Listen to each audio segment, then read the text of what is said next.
और इस वक्त की बड़ी खबर आपको बता दें, एलएसी पर तनाव कम करने के लिए भारत और चीन में बड़ा समझौता हुआ है।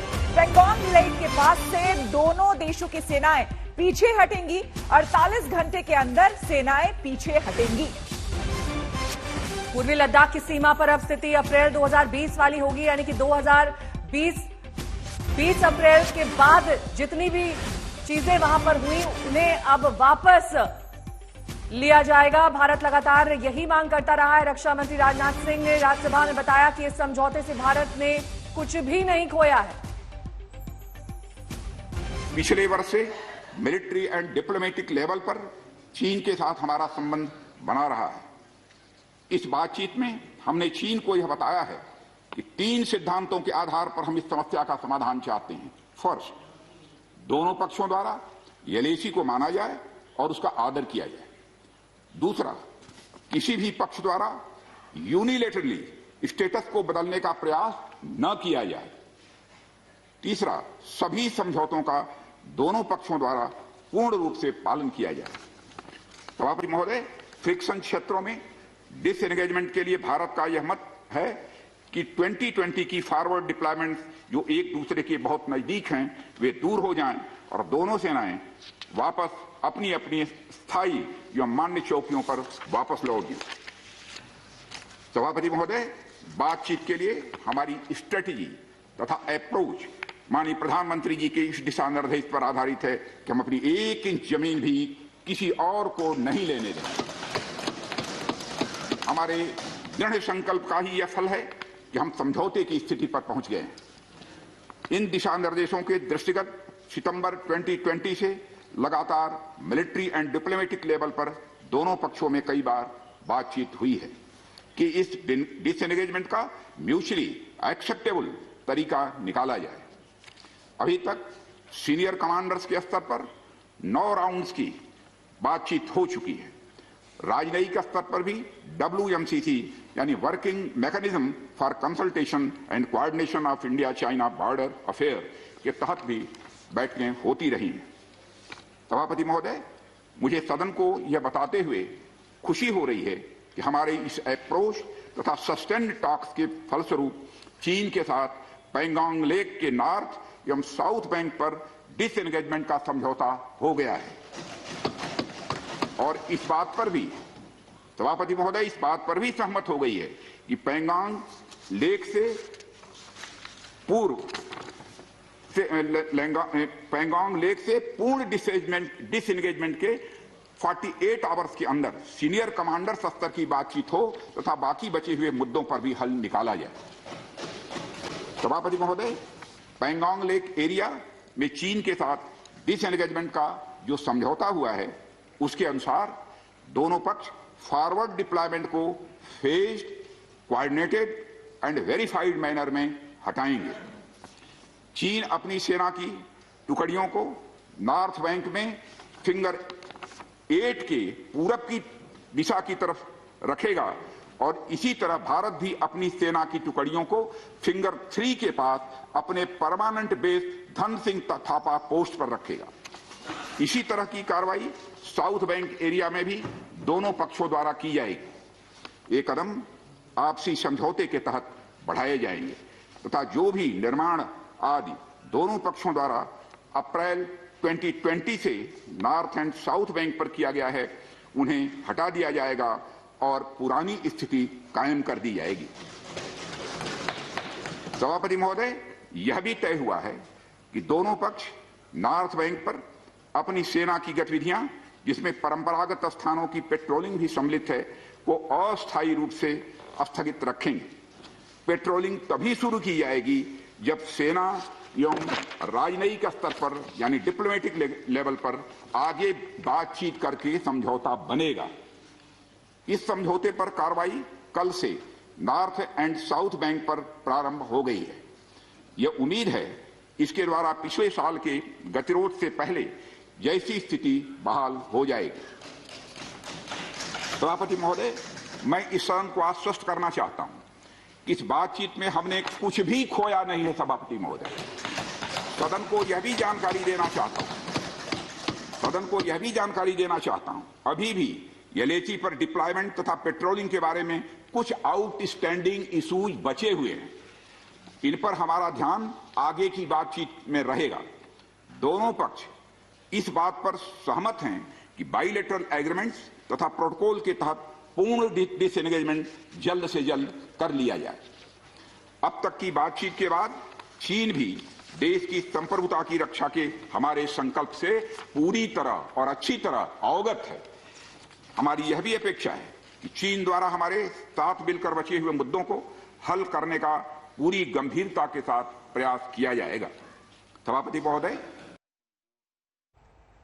और रक्षा मंत्री के इस बड़े और अहम बयान के साथ आज जो तमाम कयास थे उन पर विराम लग गया है। और ज्यादा जानकारी के साथ हमारे दो संवाददाता इस वक्त जुड़ गए हैं। हिमांशु मिश्रा हमारे संवाददाता जुड़ गए हैं, साथ ही मंजीत नेगी भी मौजूद है। सबसे पहले हिमांशु, आपका रुख करेंगे। जो 3 सिद्धांत जिनका जिक्र यहां पर राजनाथ सिंह ने किया, उन तीनों सिद्धांतों ने LAC को लेकर तमाम कयासों पर विराम लगा दिया। और जो सबसे महत्वपूर्ण बात उन्होंने कही वो ये कि 1 इंच भी जमीन किसी को नहीं देंगे। देखिए, बिल्कुल राजनाथ सिंह ने ये साफ कर दिया कि 1 इंच जमीन का भी नुकसान जो है वो भारत को नहीं हुआ है और अप्रैल 2020 से पहले की जो स्थिति थी वो बनी रहेगी और फिंगर 3 तक भारत का जो बेस कैंप है वहां पर रहेगा। और पेट्रोलिंग को लेकर आगे जब तक डिप्लोमेटिक स्तर पर और आर्मी लेवल पर बातचीत नहीं हो जाती है, पेट्रोलिंग दोनों देशों की तरफ से बंद रहेगी।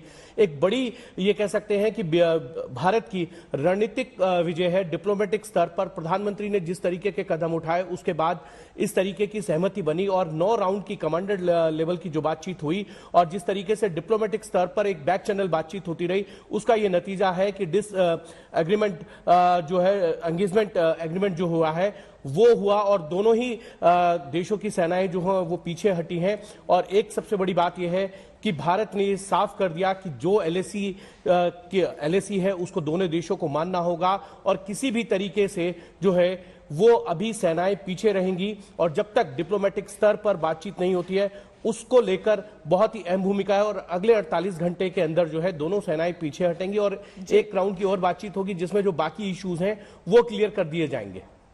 जी, मंजीत नेगी भी हमारे साथ बने हुए हैं। मंजीत, यानी कि कुल मिलाकर हम समझना चाहें, क्योंकि कांग्रेस इस मुद्दे को हमेशा तूल देती रही है, संसद में भी हमेशा उठाती रही है इस मुद्दे को, ऐसे में क्या ये समझा जाए यानी कि अप्रैल 2020 से पहले जो स्थिति थी वो यथास्थिति यहां पर अब बन जाएगी? दूसरी बड़ी बात और अहम बात कि उस बीच में जितनी भी चीजें बनी है, चाहे वो रोड बने हो या कोई भी और कंस्ट्रक्शन हुआ है, वो सारी चीजें हटा ली जाएंगी।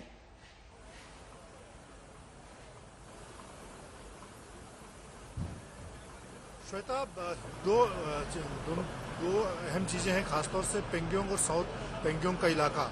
और इस बात का लंबे समय से इंतजार था कि क्योंकि 24 जनवरी को आखिरी बातचीत हुई थी 9वें दौर की मोल्डो में कोर कमांडर स्तर की, जिस पर यह सहमति बनी थी कि फेज वाइज डिसएंगेजमेंट होगा, अलग अलग इलाकों से सेनाएं हटेंगी। कुछ इलाकों से चीनी सेना पीछे भी हटी थी, लेकिन अभी जिस तरह से रक्षा मंत्री राजनाथ सिंह ने साफ किया है कि सदर्न बैंक से डिसएंगेजमेंट शुरू हो गया है और जहां तक पेंगोंग का इलाका है, पेंगोंग झील में फिंगर 4 का इलाका है, वहां पर भारत की जो स्थिति थी, धन सिंह थापा फिंगर 3 के पास भारतीय सेना का जो एडम बेस है वहां पर भारतीय सेना रहेगी और चीनी सेना फिंगर 8 पर जहां पर उनका एडम बेस है वहां पर जाएगी। और फिलहाल फिंगर 4 पर दोनों सेनाएं पेट्रोलिंग नहीं करेंगी, इसको लेकर सहमति बनी है और दोनों सेनाएं अब अपने अपने एडम बेस पर वापस जाएंगी। सदर्न बैंक से डिसएंगेजमेंट शुरू हो गया है। रिजांगला रिचिंगला का जो इलाका है जहां पर भारत मोल्डो के ऊपर बैठा है और जो चीन के लिए सबसे ज्यादा परेशानी का सबब था, जिसके कारण चीन पर यह दबाव बना है। चीन जो अभी पीछे हटने की बात कर रहा है उसके पीछे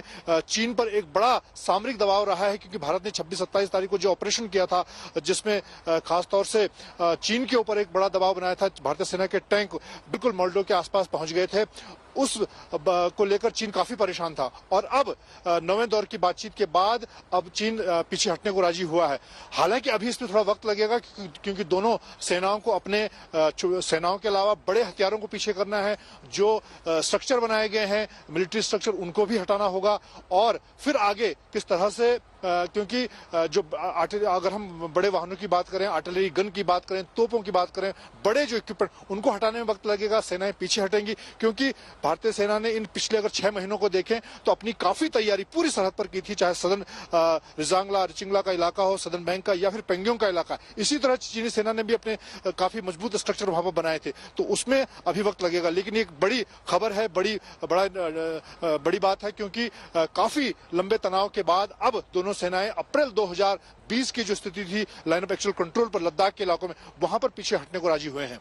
जी बने रहिए हमारे साथ मंजीत। हिमांशु भी लगातार हमारे साथ जुड़े हुए। हिमांशु, लंबे वक्त से ये दबाव था भारत पर भी कि कैसे जो बातचीत है वो किसी नतीजे पर पहुंचे, कई दौर की वार्ता चली, लेकिन अब ये एक अहम कूटनीतिक, सामरिक और राजनीतिक जीत भारत के लिए। देखिए, बिल्कुल कूटनीतिक स्तर पर भी है, राजनीतिक मोर्चे पे भी देखें तो वो भी, और सामरिक स्तर पर भी, तीनों स्तर पर जो है प्राइम मिनिस्टर मोदी की बड़ी जीत है। और जिस तरीके से विपक्ष लगातार जो है वो हमलावर था चाइना को लेकर, राहुल गांधी लगातार ट्वीट करते थे, लगातार बयान देते थे और सरकार को घेरने की कोशिश करते थे।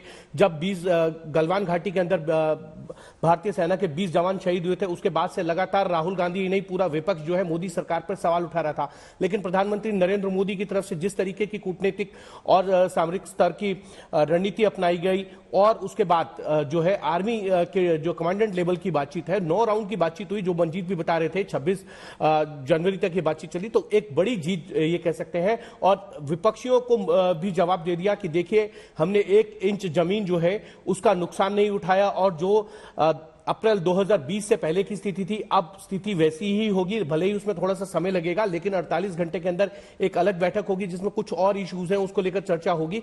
लेकिन इतना तय है कि चाइना को लेकर भारत की रणनीति जिस तरीके की थी उसमें टाइम जरूर लगा, एक 6 महीने का, लेकिन स्थिति जो है यथावत जो 2020 से पहले की थी उसी को बहाल करने में भारत भी सफल हुआ। और चाइना को ये कह सकते हैं कि कूटनीतिक स्तर पर बहुत अच्छा जवाब जो है भारत सरकार की तरफ से दिया गया। और जिस तरीके की प्रिपरेशन भारत ने जो है बॉर्डर एरिया पे लद्दाख पर या पेंगोंग लेक पर की थी, जिस तरीके का इंफ्रास्ट्रक्चर खड़ा किया था, जिस तरीके से अपनी ये कह सकते हैं कि टैंक्स से लेके तमाम चीजें जो है वहां पे ले जाके चाइना को बताया था कि भारत अब वो भारत नहीं है जो 1962 का भारत था। अब भारत बदल गया है, और भारत ने इस तरीके के जिस तरीके के जेस्चर्स चाइना को दिए, तो चाइना को भी भारत की बात को मानना पड़ा। और जो 2020 से पहले की स्थिति है वो स्थिति जो है एक बार फिर से होगी। और ये एक कह सकते हैं कि भारत सरकार की एक अच्छी रणनीति के तहत जो है वो हुआ है। पश्चिम बंगाल में बीजेपी की प्रचार मुहिम को धार देने के लिए आज अमित शाह कूच बिहार में चौथी परिवर्तन रैली को हरी झंडी दिखाएंगे। इस बीच भगवान राम को लेकर बंगाल में सियासत जोर पकड़ रही है। राम नाम लिखे मास्क बांटने पर बीजेपी के कुछ कार्यकर्ताओं को गिरफ्तार कर लिया गया।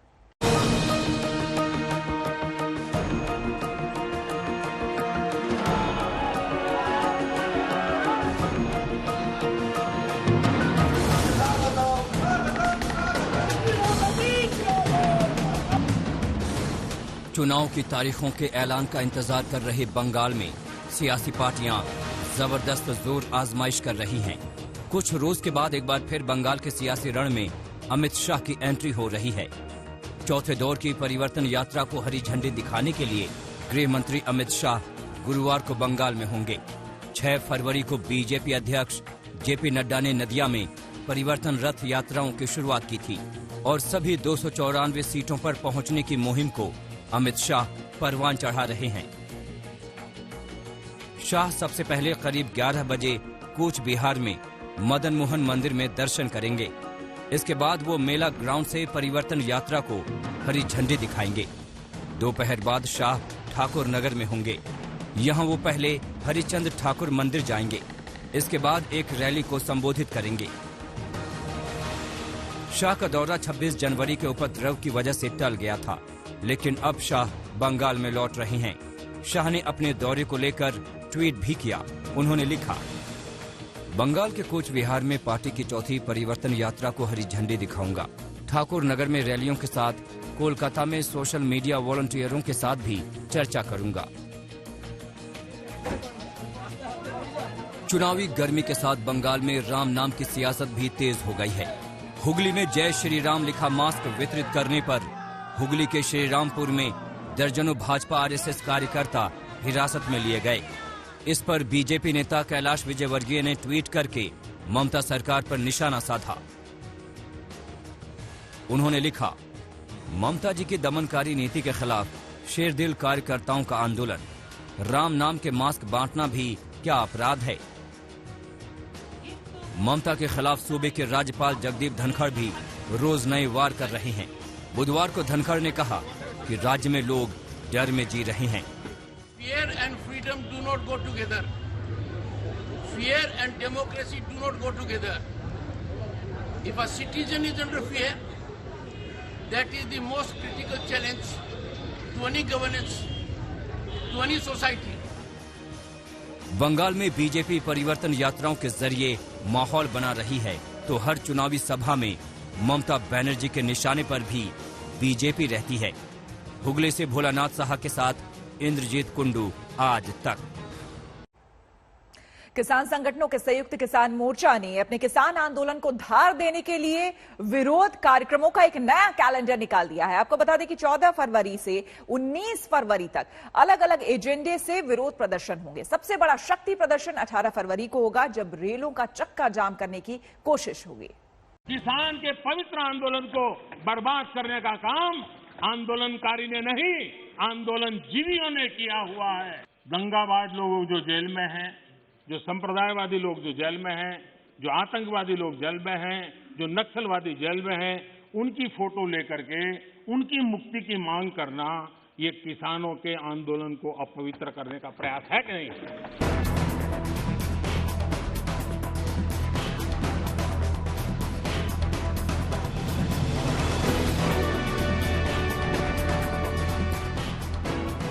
आंदोलन जीवी शब्द के बहाने प्रधानमंत्री नरेंद्र मोदी किसान आंदोलन की राजनीति पर आक्रामक हैं। लेकिन बुधवार को लोकसभा में जब पीएम मोदी कृषि कानूनों के फायदे गिना रहे थे, उसी वक्त 2.5 महीने से सुलग रहे किसानों के मसले को और आंच देने की तैयारी हुई।